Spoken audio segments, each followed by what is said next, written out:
Menjelang pemilu 2024, Saudara, Pusat Pelaporan dan Analisis Transaksi Keuangan atau PPATK mengendus keberadaan dana ilegal untuk partai politik dan calon legislatif. PPATK menemukan dari sampel 100 orang caleg yang transaksi janggalnya terbesar, total transaksinya mencapai 51 triliun rupiah. Sementara menurut PPATK ada 9.164 transaksi mencurigakan dari luar negeri ke rekening 21 bendahara partai politik dan nilainya mencapai 195 miliar rupiah. PPATK sudah menyampaikan temuan ini ke penyelenggara pemilu dan penegak hukum. Tapi bagaimana tindak lanjutnya? Akan kami bahas setelah informasi berikut ini. Dana ilegal diduga mencemari pesta demokrasi pemilu 2024. Pusat Pelaporan dan Analisis Transaksi Keuangan menemukan peningkatan transaksi mencurigakan dari luar negeri ke rekening bendahara parpol dan calon legislatif selama 2022 dan 2023. Totalnya mencapai puluhan triliun rupiah. PPATK telah menyampaikan temuan itu ke penyelenggara pemilu dan penegak hukum. Dari 21 partai politik kita temukan, itu tahun 2022 itu ada 8.270 transaksi. Kemudian meningkat di tahun 2023 ada 9.164 transaksi. Jadi mereka juga termasuk yang kita ketahui menerima dana dari luar negeri ya. Teman-teman bisa lihat di sini di tahun 2022 penerimaan dananya hanya 83 miliar. Kemudian meningkat di tahun 2023 menjadi 195 miliar. Menurut data PPATK pada 2022 ada 8.270 transaksi yang jumlahnya 83 miliar. Pada 2023, transaksi ke rekening bendahara parpol meningkat jadi 9.164 transaksi dengan total 195 miliar rupiah. PPATK juga menemukan transaksi janggal para calon legislatif dari berbagai partai politik. Dari sampel 100 orang caleg yang transaksi janggalnya terbesar, total transaksinya mencapai 51,47 triliun rupiah. KPU telah menerima informasi soal temuan PPATK. Namun KPU mengaku kewenangannya terbatas untuk menindaklanjuti temuan PPATK tersebut. Sebab KPU hanya merujuk pada rekening khusus dana kampanye, bukan rekening lain. Kami hanya concern berkenaan dengan LADK. Di dalam LADK ada rekening khusus dana kampanye dan mengenai hal tersebut saya pikir yang lebih otoritatif memberikan penjelasan detail ya terhadap informasi tersebut adalah lembaga yang menerbitkan informasi. Kami tidak memiliki kapasitas untuk membandingkan data rekening di luar RKDK. Kami hanya mengevaluasi penggunaan RKDK dalam pembiayaan kampanye. Ya, ini sesuai atau tidak?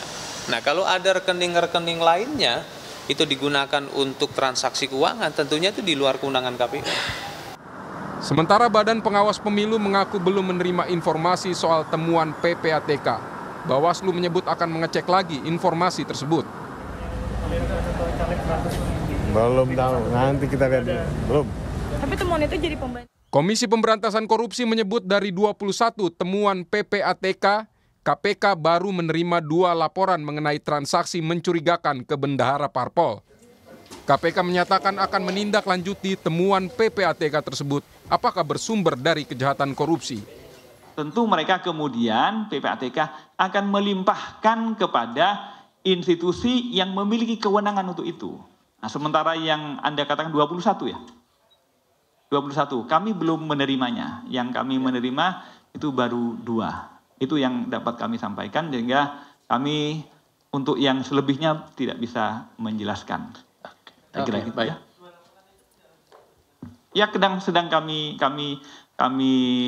kaji ya. Karena tentu kalau teman-teman PPATK itu melihat dari suspek follow the money, uangnya yang anomali atau tidak wajar. Ketidakwajaran aliran-aliran dana tersebut harus kami buktikan berdasarkan perbuatan korupsi atau tidak. Penyelenggara pemilu dan penegak hukum harus menyikapi serius temuan PPATK soal dana ilegal dari luar negeri.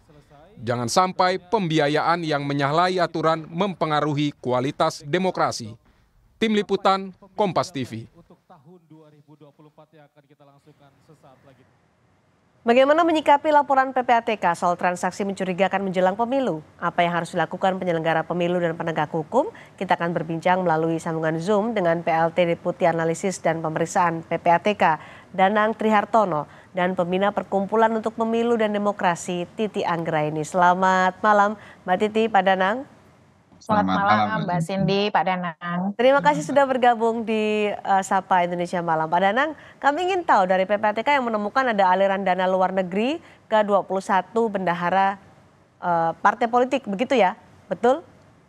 Ya, jadi sebelumnya kami ingin meluruskan pemberitaan tersebut, Mbak, ya, dalam arti bahwa dana masuk dari luar negeri itu bukanlah pasti dana ilegal. Oke. Itu satu. Yang kedua, bahwa PPATK ini menerima informasi Rp1 pun dana keluar masuk Indonesia. Oke. Nah, dalam hal ini kami fokus kepada dana yang masuk. Karena memang dari statistik terjadi peningkatan lebih dari 100% itu transaksi masuk dari luar negeri ke bendahara parpol. Bendahara parpol ini dalam arti dari tingkat DPP sampai DPC gitu ya. Ya. Nah, dari transaksi itu tentu harus kami lihat lagi. Apakah pertama sumber dananya ini legal atau ilegal? Kalau ilegal terkait tindak pidana apa? Oke. Ya, apabila terkait tindak pidana korupsi ya KPK dan sebagainya. Nah, dari temuan PPATK berapa persen yang ilegal dari dana luar negeri yang masuk ke bendahara partai politik peserta pemilu itu? Ya, kami belum bisa simpulkan persentasenya ya, karena semuanya kan berproses. Artinya begitu kami kan melakukan proses analisis pemeriksaan, Mbak. Artinya tidak bisa semata-mata begitu informasi masuk kami bisa langsung putuskan oh ini legal atau ilegal. Perlu proses. Lalu kedua adalah bahwa setelah masuk dana ini digunakan untuk apa? Nah, apabila digunakan untuk proses kontestasi atau kampanye pemilu, nah ini kan ada pertanyaan sumber dari luar negeri untuk pemilu. Ini kan berdasarkan undang-undang sebenarnya ini suatu hal yang dilarang. Nah, memang apabila terbukti hal tersebut, ini konsekuensinya dana tersebut harus disetorkan ke rekening kas negara gitu. Jadi temuan PPATK apakah hanya dana luar negeri masuk ke bendahara partai politik, apakah juga ditelusuri kemana uang dari dana luar negeri itu mengalir dari partai politik, lalu kemana? Apakah digunakan hal-hal yang ilegal? Apakah juga ditelusuri oleh PPATK? Sudahkah? Ya, semuanya tentu berproses. Begitu kami menemukan tentu akan kami sampaikan ke Bawaslu untuk ditindaklanjuti lebih lanjut. Informasi terkait dengan kontestasi pemilu yang masuk PPATK ini kan banyak sekali, sehingga kami harus bekerja ekstra untuk melakukan analisis dan pemeriksaan terkait dengan transaksi tersebut yang jumlahnya memang sangat masif. Dan fokus kami bukan hanya dari luar negeri, fokus kami ini kan banyak juga gitu ya. Misalnya penukaran pecahan denominasi pecahan oleh para DCT. Nah ini juga meningkat gitu kan. Nah ini untuk apa? Ini kan juga nanti kami sampaikan ke Bawaslu yang mempunyai kewenangan untuk sampai daerah meneliti apakah memang dari DCT yang kami sampaikan ke Bawaslu ini ada politik uang di daerah. Demikian. Oke, meskipun belum dipastikan itu ilegal atau tidak, dana dari luar negeri ke rekening bendahara partai politik itu ilegal atau tidak, tapi apakah juga kemudian ini hal yang tidak wajar menurut PPATK? Ya, kalau kami based on statistik memang ada peningkatan.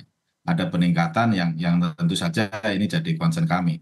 Nah, dari luar negeri ini kan juga kita bisa melihat apakah memang dari entitas individu atau perusahaan, apakah tujuannya untuk bisnis atau bahkan ini kami temukan juga dari perusahaan cangkang. Nah, ini kan kesulitan tujuan transaksi itu apa sebenarnya, itulah yang akan kami teliti lebih lanjut. Baik, Mbak Titi, ini ada temuan dari PPATK, aliran dana dari luar negeri, jumlahnya meningkat, tapi belum dipastikan yang mana yang ilegal, apakah ini juga mencurigakan atau tidak. Bagaimana harus menyikapi temuan PPATK ini?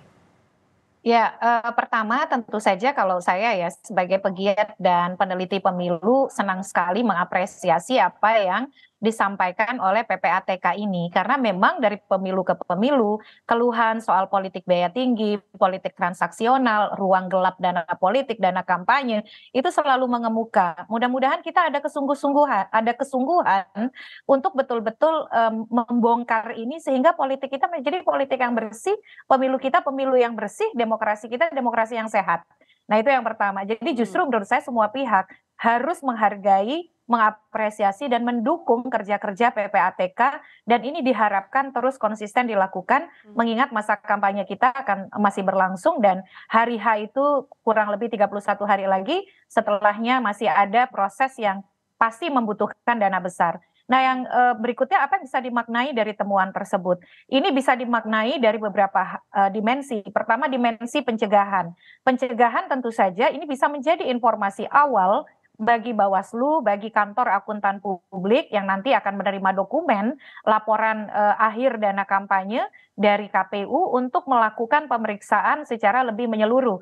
Termasuk bagi Bawaslu untuk memeriksa apakah betul misalnya dari hasil temuan PPATK ini terkonfirmasi ada aliran-aliran dana yang dilarang itu di pasal 339 Undang-Undang Nomor 7 Tahun 2017 di ayat 1-nya disebutkan sejumlah sumber dana yang dilarang. Mulai dana dari asing, lalu kemudian dana yang tidak jelas identitas penyumbangnya, dana hasil dari tindak pidana, lalu dana dari bersumber keuangan negara ya, BUMN, BUMD, APBN, APBD, dana dari pemerintah desa, dari BUMDes itu juga dilarang.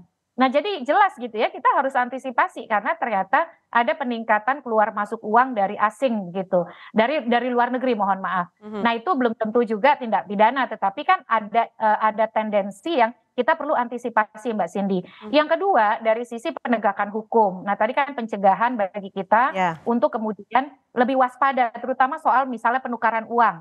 Nah penukaran uang itu buat apa? Apakah misalnya ya tidak mungkin ini kan belum lebaran ya, lebaran masih lama gitu. Nah ini terkait dengan cara kita memastikan tidak ada politik jual beli suara atau politik uang begitu.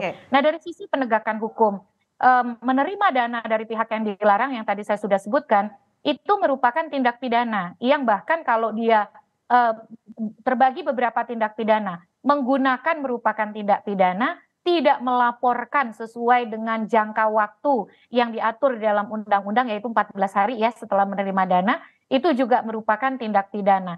Nah ini mudah-mudahan Bawaslu secara serius menempatkan hasil temuan ini nanti ya ketika dokumen resmi yang disampaikan kepada KPU itu sudah diterima, itu bisa menjadi alat konfirmasi. Nah yang ketiga itu bagi kita sebagai publik, kita perlu untuk mencermati informasi tersebut, lebih peduli pada persoalan dana kampanye, termasuk mencermati yang sudah beredar, misalnya masuk akal nggak sih yang dilaporkan angkanya sebegitu, padahal di mana-mana alat peraganya begitu. Untuk penyelenggara pemilu gimana Mbak Titi, KPU? Nah, penyelenggara pemilu, memang penyelenggara pemilu ini seperti kantor pos Mbak Cindy ya, KPU ya, bukan Bawaslu. Kalau Bawaslu tadi saya sudah sampaikan. Nah, KPU ini dia menerima laporan itu ada 3, laporan awal dana kampanye, laporan penerimaan sumbangan dana kampanye yang bergulir terus selama masa kampanye, yang ketiga itu laporan penerimaan pengeluaran dana kampanye. Setelah menerima laporan tersebut dia harus publikasikan, dan kemudian diberikan kepada kantor akuntan publik untuk diaudit. Tapi temuan PPATK ini bisa disertakan dalam laporan yang diberikan kepada kantor akuntan untuk menjadi pembanding ketika kantor akuntan melakukan audit begitu. Jadi bukan berarti tidak berharga juga ya apa yang disampaikan oleh PPATK ini untuk kepentingan audit. KPU juga bisa proaktif ya menurut Anda ya? Betul, dalam hal ini bagaimana dokumen ini tidak hanya berhenti di meja komisioner, tapi juga bisa sampai kepada kantor akuntan publik yang mengaudit laporan dana kampanye. Baik, Pak Danang, apakah temuan PPATK seperti meningkatnya aliran dana dari luar negeri ke partai politik, kemudian ke para caleg ini juga ditemukan pada pemilu-pemilu sebelumnya, artinya ada tren yang sama di pemilu-pemilu sebelumnya kalau ada transaksi atau jumlah transaksi yang meningkat, penukaran uang juga meningkat? Ya, kalau berdasarkan riset kami memang trennya memang seperti itu. Jadi begitu ada kontestasi pemilu, transaksi laporan-laporan yang masuk PPATK itu memang cenderung meningkat. Itu juga terjadi pada pemilu sekarang. Tapi Oke. poinnya adalah bahwa kami mengantisipasi jangan sampai dana-dana yang ilegal Ya. ini digunakan untuk proses kontestasi pemilu ataupun dana yang untuk proses kontestasi ini melanggar aturan ataupun Oke. pidana di pemilu gitu. Baik. Untuk yang pemilu-pemilu yang lalu, karena Anda menyebutkan ada tren yang sama dengan pemilu yang sekarang seperti temuan PPATK, apakah pemilu yang lalu atau pengalaman yang lalu dituntaskan penelusurannya aliran dana ini? Ya, ada beberapa ya, pasti ada tindak lanjut dari pengawas pemilu gitu ya, dalam hal ini Bawaslu. Prosesnya kan sebenarnya bukan berhenti di Bawaslu, nanti kan harus dibawa ke sentra Gakumdu, di mana di situ ada kepolisian, kejaksaan untuk menindaklanjuti laporan-laporan yang ada dugaan tindak pidananya, gitu, Mbak. Oke, jadi tidak semua berarti ya, Pak Danang, temuan PPATK itu kemudian dituntaskan atau diungkap secara tuntas begitu pada pemilu-pemilu Ya, sebelumnya? mungkin memang bukan pelanggaran, bisa jadi ini kan Oke. kami indikasi gitu ya. Semuanya kan ini kan kami praduga tak bersalah. Jadi kewenangannya adalah bukan di kami. Nah, Mbak Titi, ada catatan nggak di pemilu lalu bahwa ada aliran dana yang mencurigakan, apakah ini juga dituntaskan oleh penegak hukum? Iya, itu tadi soal menarik ya Pak Danang ketika mengatakan ada penukaran Uang uang tunai nominal yang meningkat tertentu. ya. Ya, kalau kita ingat beberapa pemilu terdahulu kan sempat ada OTT KPK yang menemukan ribuan amplop berisi uang tunai yang diduga juga untuk melakukan politik uang. Nah, berarti hal-hal seperti itu kalau terjadi di pemilu-pemilu yang sebelumnya dengan temuan ribuan amplop berisi uang tunai yang dinyatakan akan digunakan untuk kepentingan pemenangan pemilu, artinya nih Mbak Cindy, alarm kita tuh sudah merah dari sekarang. Jadi ketika misalnya temuan ini, kita tuh semua harus lebih peduli pada persoalan dana kampanye dan juga praktik yang akan mengikuti praktik-praktik ilegal di seputar itu. Misalnya soal tadi ya, jual beli suara atau politik uang itu. Kita nih sudah H-30 kan hari H. Tapi kemudian masa kampanye kan akan berhenti di 3 hari sebelum hari pemungutan suara, masa tenang pada tanggal 11, 12, 13. Disitulah sebenarnya potensi pelanggarannya itu meningkat terkait dengan politik transaksional. Jadi saya kira Bawaslu meskipun tadi disampaikan akan menunggu laporan dana kampanye resmi dulu, karena kan konfirmasi apakah dana itu misalnya digunakan betul-betul untuk kepentingan kampanye atau tidak, dilaporkan atau tidak. Bahkan kalau dia tidak melaporkan dan terbukti bisa misalnya dibuktikan bahwa memang menerima, pelaksana kampanye si caleg DCT itu juga bisa dipidana karena ada pengaturannya di pasal 528 Undang-Undang Pemilu kita. Tapi justru kalau saya sih berharapnya concern kita, kepedulian kita itu melampaui pemilu begitu. Karena contohnya ketika dana aliran ke bendahara partai, kan 21 bendahara partai ya Pak. Dan itu tidak kalau kita lihat kan bendahara partai itu ada di provinsi, ada di kabupaten kota. Jadi bukan hanya di DPP begitu. Di Undang-Undang Partai Politik di pasal 40 partai itu dilarang menerima dana dari asing dan pihak-pihak yang tadi ya sama hampir serupa dengan dana kampanye. Dan kalau dilanggar itu juga merupakan tindak pidana begitu. Jadi mudah-mudahan di ranah pemilu dia bisa ditindaklanjuti secara proporsional dan efektif. Tetapi aparat penegak hukum juga melihat peluang penegakan hukum melalui undang-undang lain, misalnya apakah tindak pidana korupsi, pencucian uang, karena sekali lagi uang ilegal itulah yang merusak pemilu kita, merusak demokrasi kita, dan dia akan tidak berhenti di situ, pasti berlanjut kepada tindak pidana lainnya. Mbak Titi, kalau tadi Pak Danang menyatakan ini ada asas praduga tak bersalah dari temuan-temuan PPATK meskipun ada aliran dana dari luar negeri yang masuk ke rekening bendahara partai politik. Asas praduga tak bersalah soal ini, apa tanggapan Anda? Iya betul Mbak Cindy, makanya kan saya di awal menyampaikan ini dari aspek pencegahan menjadi penting kan. Jadi kan di sini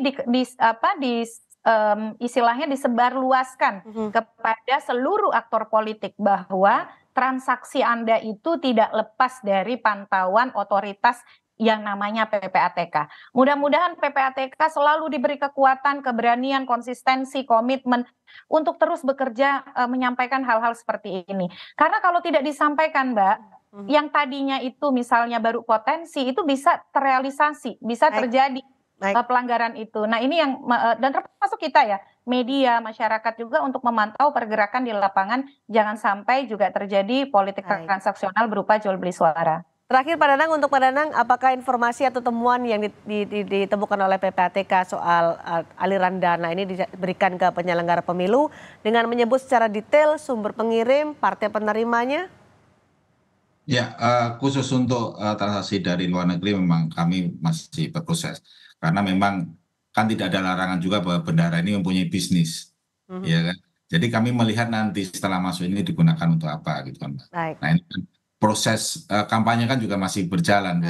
Jadi kami juga terus melakukan analisis pemeriksaan atas data-data yang masuk ke kami.